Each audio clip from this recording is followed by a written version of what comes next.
Bishopu wedu Baba na Mai Machinga, zokwadi toda kukutendai nekutirangarira sevana veZimunya Central Circuit. Kudenga kuna Mwari akasimudza Dr. Machinga,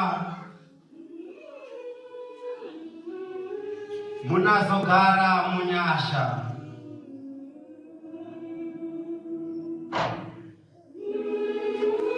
Hatina manzwi akakwana okukutendai Bishopu wedu Baba na Mai Machinga. Marangarira manyuko madzoka patsime. Kudenga kuna Mwari akacherechedza kereke yake, munazogara munyasha.